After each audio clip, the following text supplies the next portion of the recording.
दो चार लड़कियां छोड़ करके सब कैरेक्टर लेस हैं, इस बात की मिर्ची किसको लगी? सर्व भौतिक सत्य को ठुकराया नहीं जा सकता। समाज में जब जब बुराई पैदा हुई है तो वही लोग बोल सकते हैं बुराई के खिलाफ जो समाज से निष्पक्ष हो, जिन्हें समाज से कोई लालच नहीं हो। प्रेमानंद जी महाराज का वीडियो जो सामने आ रहा है लगातार कि उन्होंने बोला 100 में से 2-4 लड़कियां ही सेव होंगी, बाकी सब कैरेक्टर लेस हैं। तो इसमें बुराई क्या है? कई मीडिया वाले मैंने देखा कि भड़का रहे हैं कि जिस तरीके से तूफान आ गया हो। इसमें किसी को बुरा भी नहीं लगना चाहिए, बुरी ऐसी बात भी नहीं है। इसका मतलब समाज में कुछ भी होता रहे कोई बोले ही नहीं, वो समाज की आत्मा मर चुकी होती हो जिस समाज में कोई न्याय की बात न करे। जो समाज में हो रहा है उसे सार्वजनिक बोला जाना चाहिए। अगर तुम्हें इस बात का डर है तो अपने चरित्र को सुधारो, किसी से छुपा नहीं है। कुंवारी लड़कियों को इतना सारा मेकअप लगा के बाहर क्यों घूमने जाना चाहिए?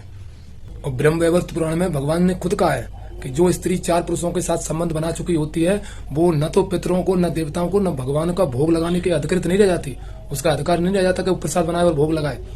ये ब्रह्म वैवर्त पुराण में लिखा है। देखिए, भले किसी को पता नहीं है, लेकिन किसी स्त्री ने यदि 4 पुरुषों के साथ संबंध बनाया है तो ऐसी स्त्री भगवान का प्रसाद बनाकर भोग लगाने लायक, देवताओं और पितरों का भी प्रसाद बनाकर भोग लगाने लायक नहीं है, वो वैसा है। ये बात ब्रह्म वैवर्त पुराण अध्याय 75 श्लोक नंबर 65 कह रहा है। मैं पढ़ रहा था नारी धर्म शास्त्र। अब स्त्री के विषय में पुराणों से जो जो चीजें यहाँ पे ली गई है वो यहाँ पर लिखा गया है। अब यहाँ पे लिखा हुआ है कि जिस स्त्री ने अपने जीवन में 4 पुरुषों के साथ समागम कर लिया है, संबंध बना लिए हैं, उसे वैश्या समझना चाहिए। वह देवताओं और पितरों के लिए भोजन बनाने की अधिकारिणी नहीं है। ये ब्रह्म पुराण श्री कृष्ण अध्याय 75वां श्लोक है 65वां। ऊपर देखिए क्या लिखा हुआ है। 75वां अध्याय है कृष्ण जन्म खंड और वास्तव में ये श्लोक वहां पर लिखा हुआ है।